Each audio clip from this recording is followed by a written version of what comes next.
La explosión del sol quiere enmudecer, cayendo sin distracción, dorando el pensar. La canción, los barcos a contraluz, el agua en un tornasol, la rambla a los pies. De pronto todo decanta, hay tanta luz que agiganta, despeja el cielo una franja de atardecer naranja. Adela, naciste en México y vivís en Uruguay hace tiempo. ¿Cuánto hay de esas geografías en tu obra? ¿Cómo se vinculan? Bien, las dos se vinculan profundamente. Nací en México y estudié ahí, viví la mitad de mi vida ahí, donde todo es muy intenso. Los estímulos, los sabores, los olores, las noticias, las montañas, todo. Y vivo acá desde los 23 años, la otra mitad de mi vida. Y hay una sobriedad en los estímulos muy importante que me parece que da otro espacio mental como para quizás la contemplación o la reflexión o la nostalgia, no sé, otra calma en el paisaje también, sin duda.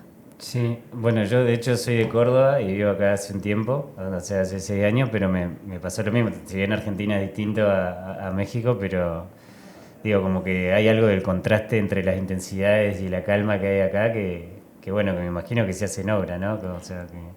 Claro, sí, no es que piense en ellas a la hora de crear, pero sí que me han tenido en momentos diferentes de la vida. Como que mi vida es diferente viviendo allá y viviendo acá. Son dos personas diferentes que han aprendido cosas diferentes.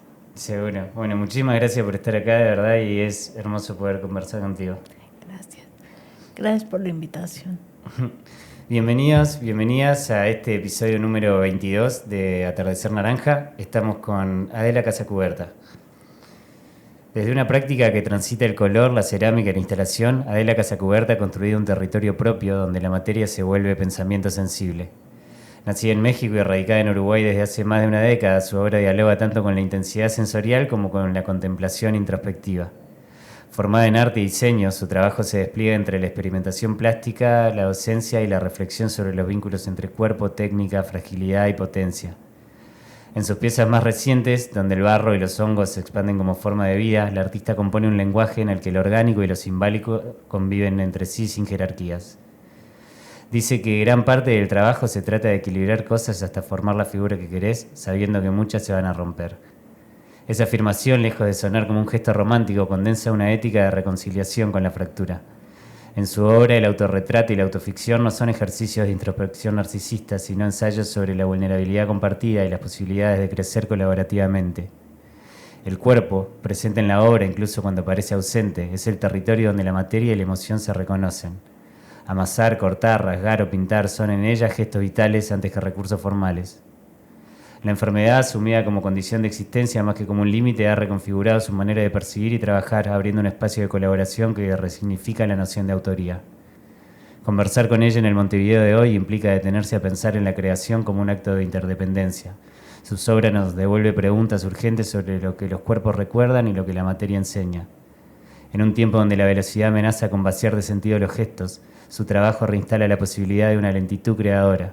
Un modo de mirar, sentir y hacer que desde la belleza de la demora imagina nuevas formas de ser y permanecer. Qué lindo, gracias. No, gracias a vos, de verdad. Y no solo por estar acá, sino también por la obra divina y generosa que nos compartís como artista. Bueno, tu obra trabaja con el color y la forma y como decía un poquito ahí en la presentación, a veces parecen más impulsos vitales que decisiones solo formales o estéticas. Entonces, para arrancar un poquito, ¿qué es el color para vos? ¿Qué es la forma? ¿Siempre van juntas? ¿A veces aparece primero una? El color está desde siempre y creo que tiene que ver con México directamente y con la intensidad de esos estímulos. El color que más me gusta es el rosado y creo que tiene que ver con mi infancia y como con recuerdos de lo que deseas cuando eres niña, que no necesariamente es lo que tienes, pero es lo que te gustaría hacer. Y yo lo ato como sentimentalmente a eso. Después me parece un acto casi de rebeldía, medio punk, usar rosado cuando es tan cuestionado y tiene tantos estigmas. Me parece rebelde usar rosado. Está buenísima la rebeldía rosada, me parece hermoso. Y siempre lo vinculás con la... Porque trabajás siempre también a partir de las manchas a veces. Es como que las manchas ya tienen un color para vos o la forma aparece después. ¿Cómo es ese vínculo, digamos? Capaz que mi primera relación con las artes visuales es la pintura y es mi forma de pensamiento cuando voy a componer, cuando estoy pensando siempre en pintura. No necesariamente lo que hago son cuadros, a veces hago cuadros, pero la pintura es como mi forma de pensamiento. No la pintura que representa algo, sino que me gusta apilar manchas de pintura que se van combinando y ese apilar manchas de pintura me fue llevando a apilar manchas de otras cosas, de pasto, yo qué sé, de platos, de objetos. Y bueno, y ahí se fue construyendo de a poco un lenguaje cada vez más escultórico o instalativo, que se trata de eso. Ahí va. Y bueno, y en esa línea trabajás mucho con el autorretrato, con la autoficción, desde la materialidad de la plástica, el color, el barro. Hay algo de esa materia que reconfigura el trabajo y como decía un poquito, lo aleja como de cierto narcisismo autorreferencial que a veces tienen las autoficciones o los autorretratos y nos genera preguntas sobre el vínculo entre la vida y la obra, el cuerpo y la obra. ¿Qué sentís que el barro tiene para decir de nuestros cuerpos, de las propias ficciones con las que nos narramos también? Yo no soy ceramista y me gusta el barro como medio para lograr unas cosas, pero no tengo unas reflexiones muy particulares acerca del barro. Directamente yo no puedo hacer muchas cosas, entonces el barro, casi todo lo que he hecho en barro es un trabajo que ha hecho otra gente bajo mi intuición o dirección o el catalizador. No sé, yo personalmente las únicas cosas en barro que puedo hacer son como unos puñaditos de barro que aprieto con la mano y que me gusta decir que son también autorretratos, ¿no? Es un autorretrato de la fuerza que tengo en la mano en este momento y no sé por cuánto tiempo, pero retratan eso, una intensidad. Me olvidé si tenía algo más la pregunta. No, pero sí, es que está buenísimo, sí, por ahí, ¿qué te parece que...? Sí, creo que lo dijiste clarísimo, digamos, porque es el retrato de la intensidad y del gesto corpóreo. En un video muy lindo sobre tu trabajo decís eso que citaba, de que gran parte se trata de equilibrar cosas hasta formar la figura que querés. Y es interesante saber que en el camino se van a caer y romper muchas, pero que hay que saber reconciliarse con la fractura. ¿Cómo sentís que trabajás esa tensión entre la armonía y la fractura, digamos? Bueno, es una tensión vital, ¿no? No solo mía, sino de todo el mundo. Las cosas se arman y también las cosas se rompen. Yo qué sé, pero hay que saber que está bien, que es parte de la cosa, ¿no? A mí se me caen las cosas y se me rompen, pero es lo normal, a todo el mundo se le caen las cosas, se le rompen y no debe ser traumático, va a ser así, ¿no? Pero me parece muy lindo porque a veces, viste, en el arte por ahí, a veces en los procesos creativos, se desdeña la idea de proceso en pos de la idea de resultado y como que hay algo de eso de tu vínculo entre el cuerpo y la obra y esta noción de proceso tan fuerte que siento que hace un poco a lo que haces, o por lo menos es lo que a mí me llega cuando miro tu obra y me parece que está bueno, digamos, como que enseña esta cuestión del proceso, lo que se puede romper entre medio.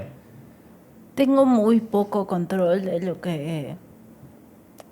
No sé si tengo poco, no sé si es la descripción, pero no es que quiero hacer este gesto y va a suceder. Va a suceder lo que va a suceder, yo qué sé. Dibujar. Dibujar me gusta más ahora que antes. Justamente porque no tengo ningún tipo de control de lo que va a pasar.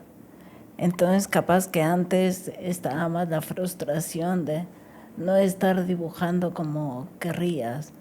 Y ahora ya es un hecho, no voy a dibujar nunca como querría. Entonces, en realidad lo divertido es encontrar qué es lo que va a hacer mi mano o el papel o la tinta mucho más allá de mis deseos. Y bueno. Sí, hermoso. Bueno, vamos a ir a un corte chiquito y ya volvemos. Claro. Ya volvemos con más Adela Casa Cubierta en Atardecer Naranja. La explosión del sol.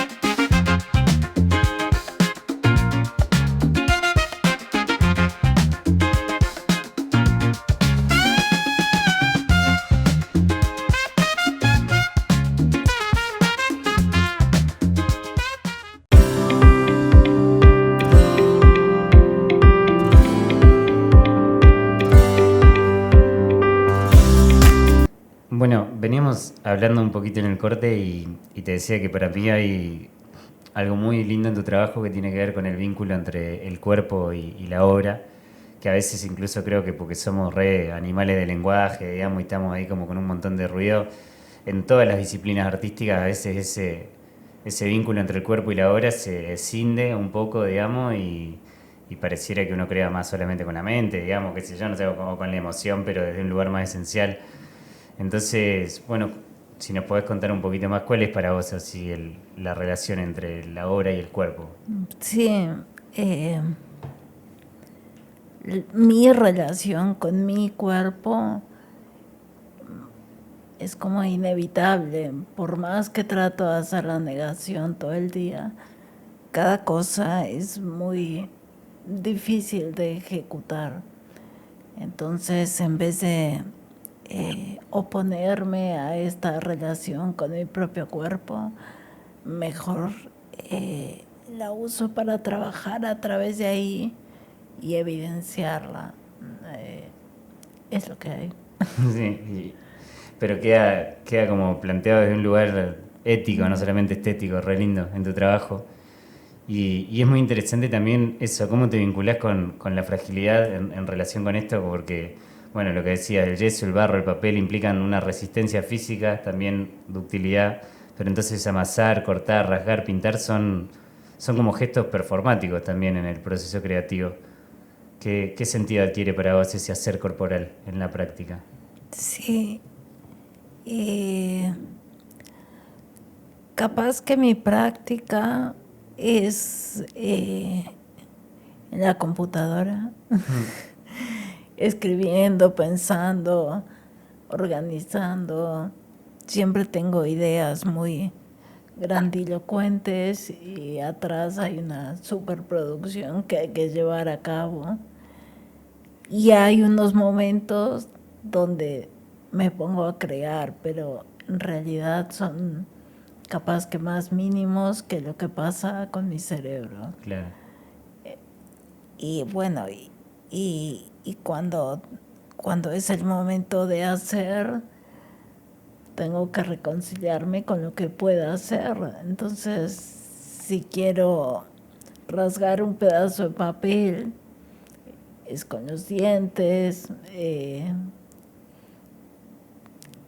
ayudada por objetos,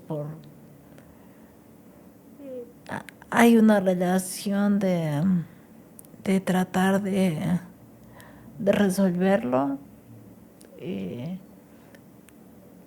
pero eso, capaz que el grueso de mi obra es más pensando Claro. que haciendo. Pero bueno, y sentís que en determinados momentos, o sea, te pide la creación, digamos, bueno, rasgar vos el papel, así como ir a... Sí, claro, he encontrado esas soluciones para poder hacerlo, porque también quiero, también tengo esa necesidad, pero sucede solo por momentos, no estoy todo el día rasgando papel como loquita. Claro. Todo el día estoy en la computadora, eso. El trabajo del artista hoy en día es mucho trabajo de papeleo también. Sí, de De carpetas, de llenar proyectos. formularios, de redactar proyectos. Yo digo que una de las actividades principales es actualizar el currículum. Claro, te vas, te dedicas a eso muchísimas horas al día. Y bueno, por breves momentos también rasgo papel. Claro, sí. Pero bueno, en ese mismo sentido de lo corporal y lo vital, eh, según te escuché en otras entrevistas, cuando hablas de tu enfermedad, la esclerosis múltiple, no lo mencionas como un motivo o un tema en tu obra, sino bueno, como una condición de existencia que reconfiguró tu manera de percibir, de trabajar. ¿Qué te llevó a descubrir esto que te pasa y cómo lo cooperativo, lo colaborativo te permitieron configurar una noción distinta de autoría, digamos? Claro, es bien diferente. Creo que el trabajo más importante en los últimos años, pero capaz que más evidente en la obra de los hongos, es el trabajo en red, ¿no?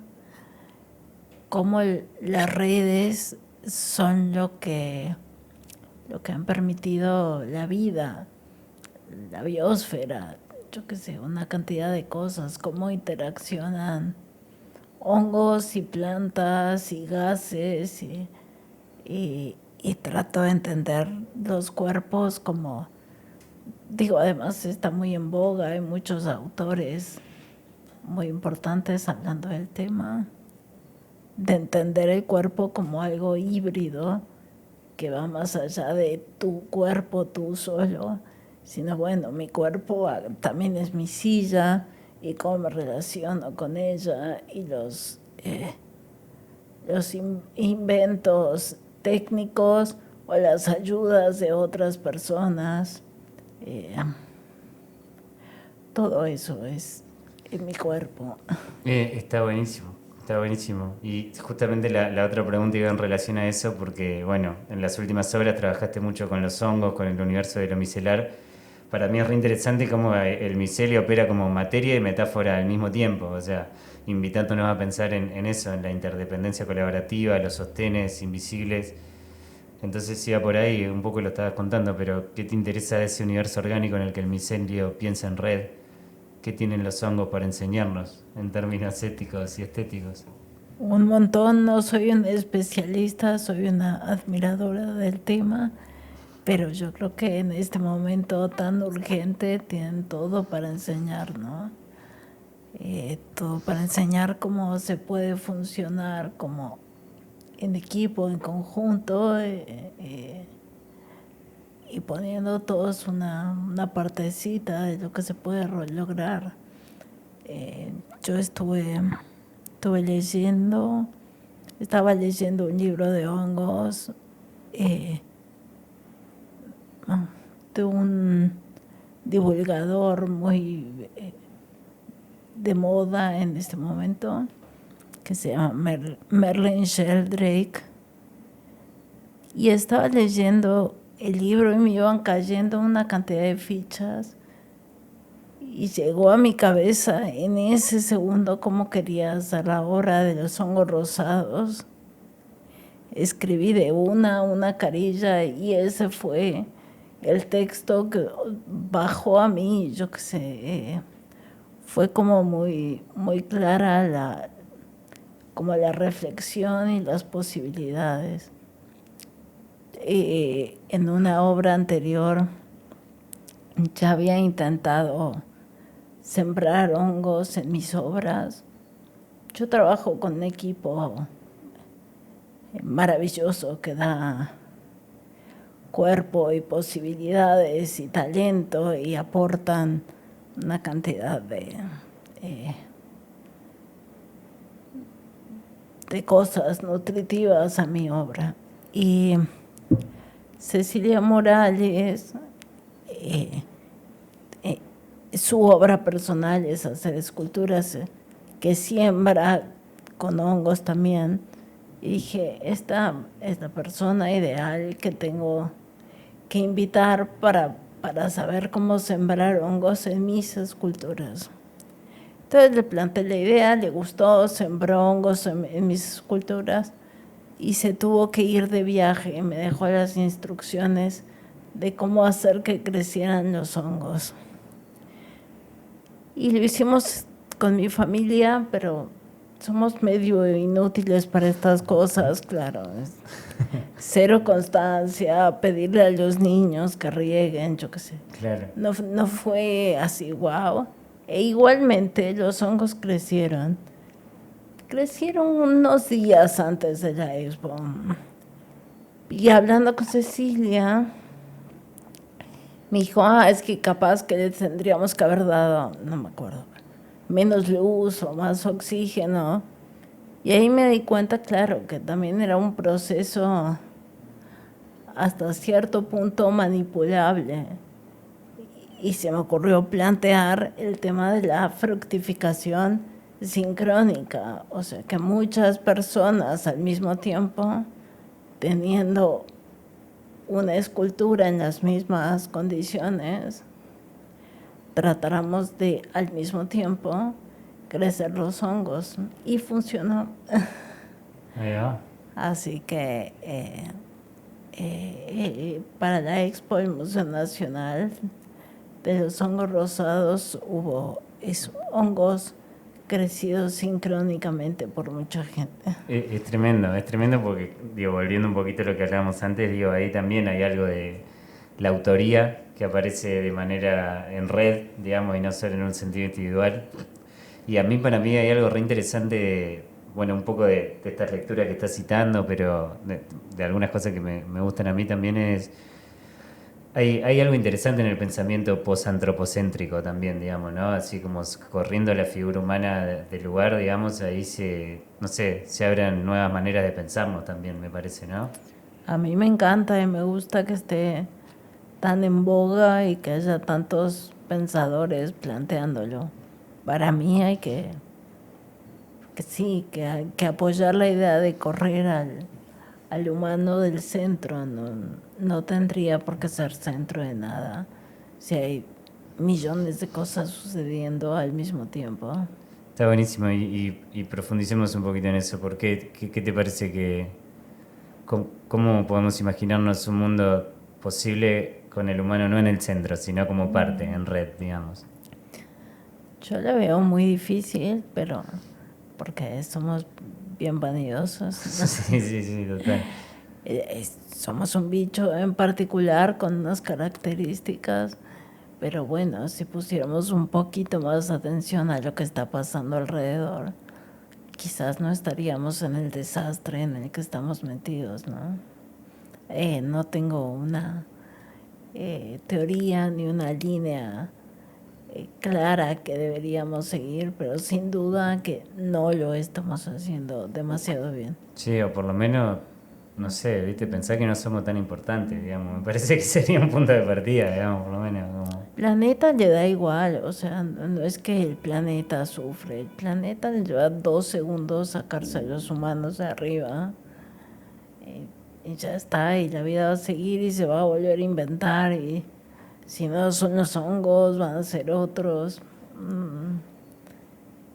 Capaz que deberíamos pensar con más humildad, yo qué sé, somos solo una cosita sucediendo en el planeta.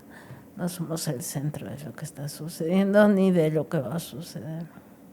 Es muy lindo eso y siento que para el arte nos haría muy bien también poder pensarlo así. Te quería preguntar también cómo operan las emociones para vos en los procesos creativos. ¿Cuánto tiene tu trabajo de escucharlas, pero también cuánto de contenerlas, de poder trabajar más allá de ellas?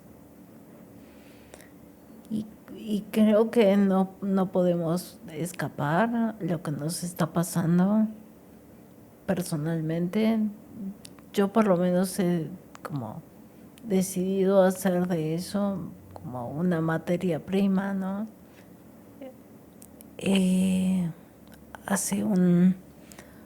Hace unos años ya, bastantes, no sé, 12, 15, me estaban haciendo una nota y el periodista me dijo, genial, hablemos de tu enfermedad. Como por primera vez en la historia de mi vida.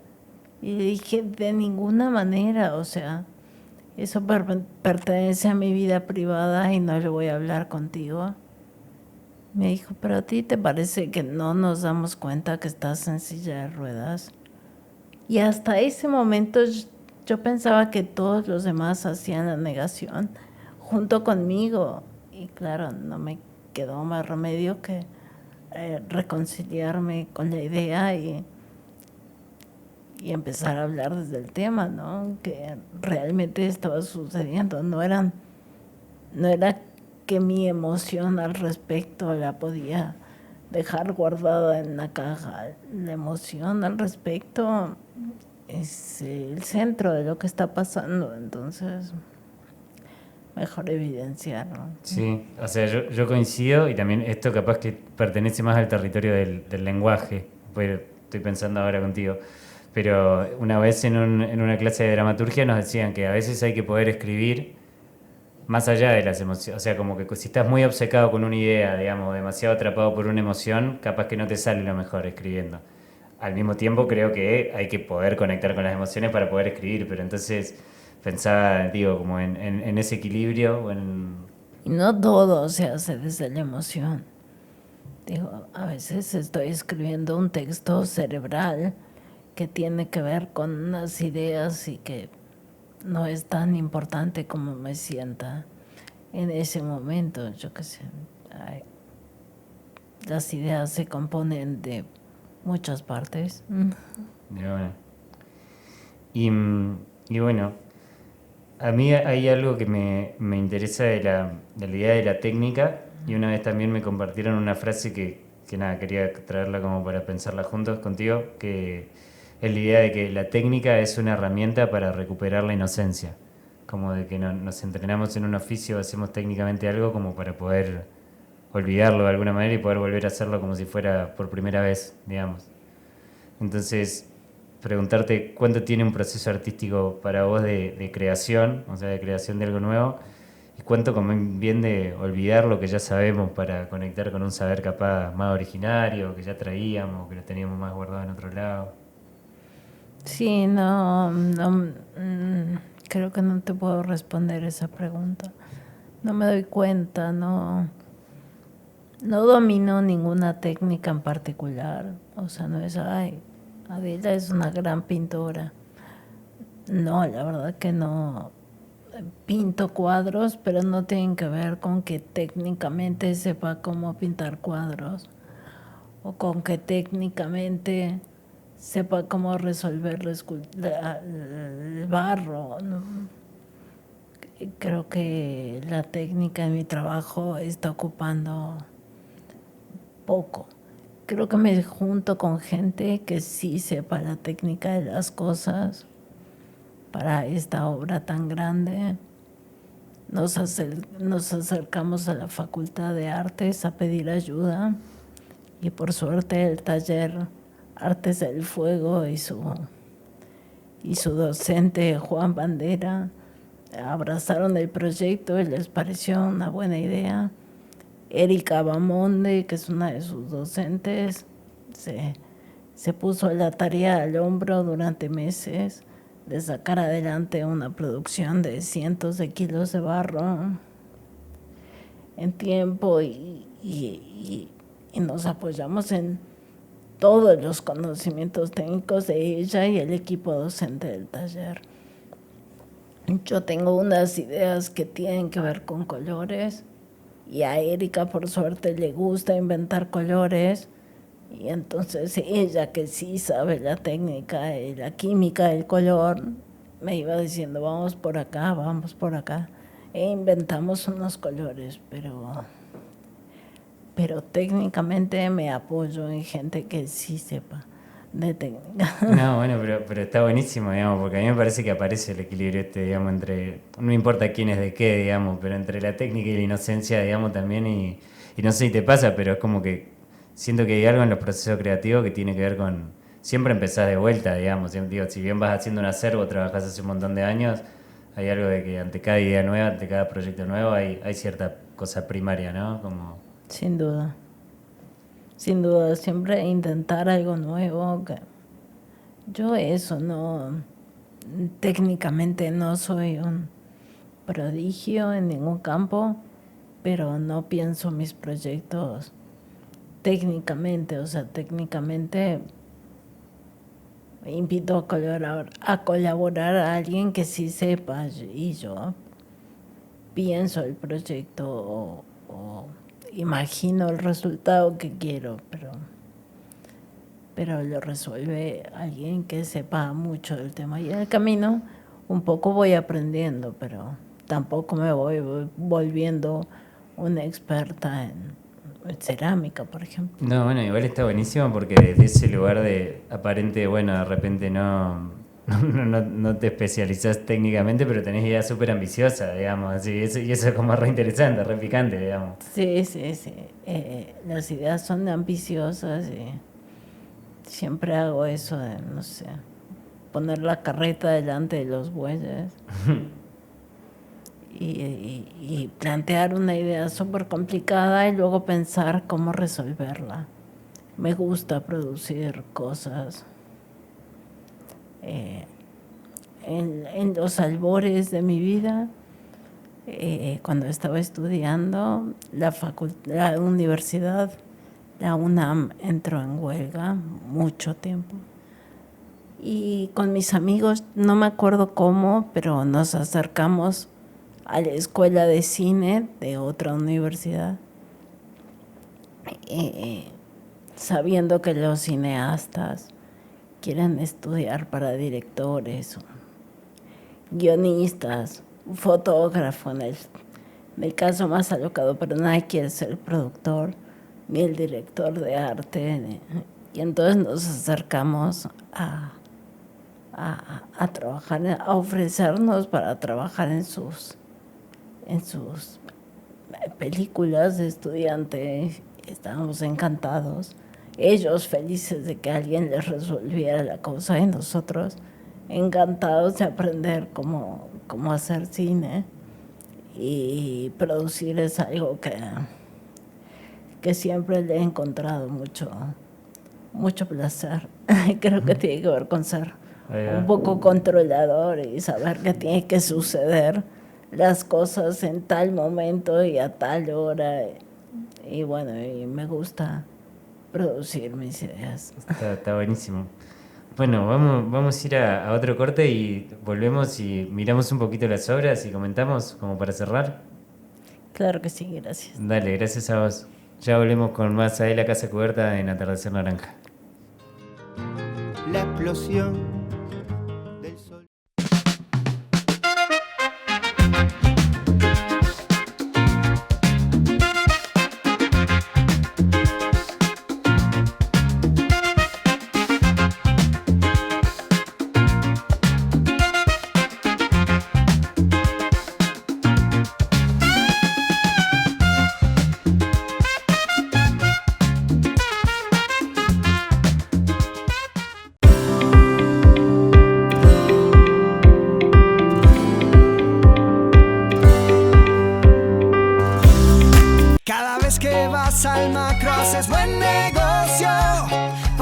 más compras, menos pagas, te lo digo yo. Y de todos lados viene gente a Macromercado, Porque te conviene, te lo digo yo. y de todos lados viene gente a Macromercado. Cuanto más compras, menos pagas, te lo digo yo. Macromercado. Cuanto más compras, menos pagás. La explosión del sol. Bueno, vamos a ir viendo algunas imágenes de tu obra y comentando un poquito. Es buenísimo tenerte al lado como para poder comentarlas. Muchas gracias. Y estamos ahí viendo los hongos rosados en los jardines del museo, ¿no? Estamos viendo ahí los hongos rosados en los jardines del museo. Ya de noche. Esto empezó de tarde, la inauguración, y fue cayendo la noche. Y bueno, esta es la visión nocturna. Ahí va. Y esos son los que contabas que estaban sembrados con hongos. Ah, Exactamente. Es una instalación, obras de cerámica, esculturas de cerámica sembradas con hongos. Ahí hubo hongos generados en este proceso sincrónico, colaborativo, que dirigió Cecilia Morales. Hay también obras sembradas y cuidadas por ella. Y hay también hongos que creció un fungicultor, ahí va. Bosque Terra, que nos ayudó en todo el proceso. Y está el rosa punk del que hablábamos. Me gustaría más punk todavía. Más punk. Más Pero, fucsia. no sé si fucsia, pero sí. Más, sí, más neón, más fluo. Ahí va. Pero eso es imposible de lograr en cerámica. En entonces cerámica, claro. llevamos la experimentación al extremo, pero ese es el límite. Igual quedó... Bueno, me parece que tiene que ver un poco con lo que hablábamos al principio, ¿no? Porque tiene algo de nostálgico también ese rosa, digamos. Claro, creo que todo el rosa tiene algo de nostálgico. Sí. Y a ver, vamos a la siguiente, tenemos algunas obras más. Bueno, ahí hay pintura, hay mancha. Ahí hay pintura. Cuando decidí que me iba a dedicar al arte y solo al arte, bueno, primordialmente al arte, que fue como en 2017, después de muchos años de hacer y no hacer, hacer proyectos curatoriales. Tuve un camino en el arte grande, pero no siempre constante. Y por ahí del 2017 decidí que iba a ser principalmente artista. Y entonces justo me había salido una oportunidad de hacer una residencia en Francia. Me pedí un FEFCA, me fui para allá y hice una exposición, una instalación preciosa con tutoría de Yamandu Canosa. Y a la vuelta me ofrecieron hacer una experiencia como una versión uruguaya en la pecera, en la barra. Y bueno, y esos cuadros los pinté para esa exposición en particular. Ahí va. Y ahí tenemos un poquito más de... Bueno, ¿son hongos también o...? Esos son hongos. Es la primera vez que hice hongos en mis esculturas. Eso es un hongo comprado, porque es lo que te contaba, que Cecilia sembró hongos en mis esculturas y se tuvo que ir de viaje. Claro. Y me quedé yo a cargo de los hongos y crecieron, pero crecieron tipo 3 días antes de la inauguración. Entonces, Claro. Me parece re interesante igual justo en estas imágenes cómo dialoga algo de la textura con la pared también. Es como que hay algo de la humedad de la pared. Eso, porque la idea era eso. Eso fue en Campo, en Pueblo Garzón, y elegí esa tapera para trabajar. Y algo me pareció de cuando fui a ver los muros o los lugares en los que quería trabajar, que había como mucho vestigio de obras anteriores, como a los que se les ocurrió pintar, bueno, pues ya quedó el muro pintado para siempre. Ya me parece que quería hacer una intervención más respetuosa y que desapareciera con el tiempo. Claro. Entonces, que quería hacer algo adaptado a la tapera tal cual era, sus propias manchas de humedad, pero también traté de aportar con nuevas manchas, de reparar como con masas, rellenar huecos, como tratar de respetar el entorno y hacer un cuadro, pero ese cuadro tenía que desaparecer cuando yo me fuera de ahí. Que es muy lindo eso, como el vínculo con el tiempo también que establece. Digo, hay algo de esa pared y la humedad y sus vestigios que siento que está vinculado también a lo que pintás y un poco lo que venimos hablando de con el vínculo con el tiempo, con cierta idea del deterioro, pero como algo que no necesariamente es negativo, digamos. Es lo que es. Es belleza, digamos. Para evitar que las pinturas quedaran permanentemente, desarrollé en conjunto con una amiga que es ingeniera química, Carolina, desarrollé una serie de pinturas hechas con infusiones, con verduras, yo qué sé.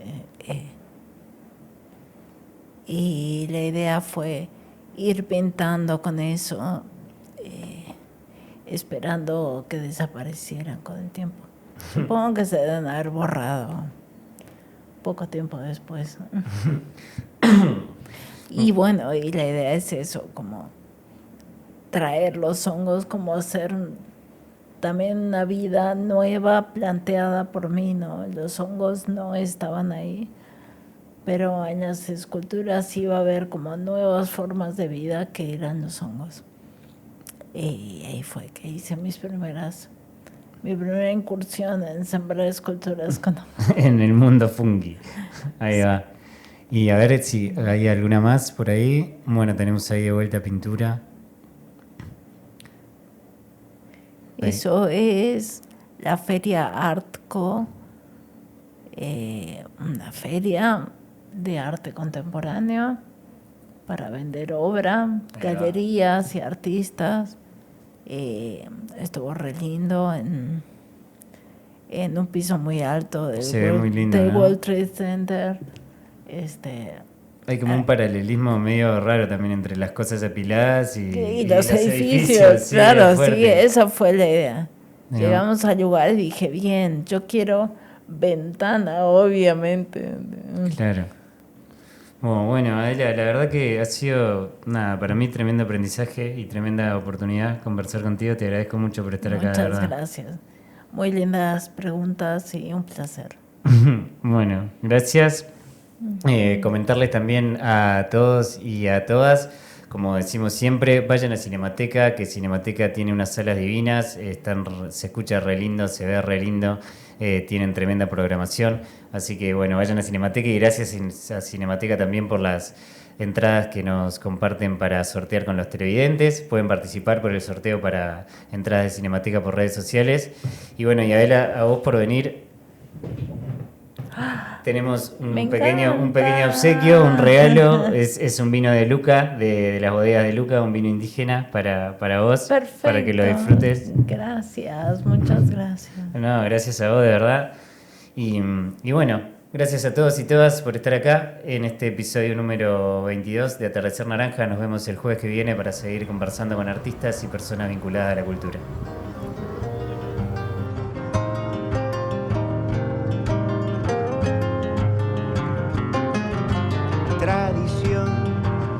Costumbre de contemplar, me pierdo y me encuentro al sur, no hay más que agregar.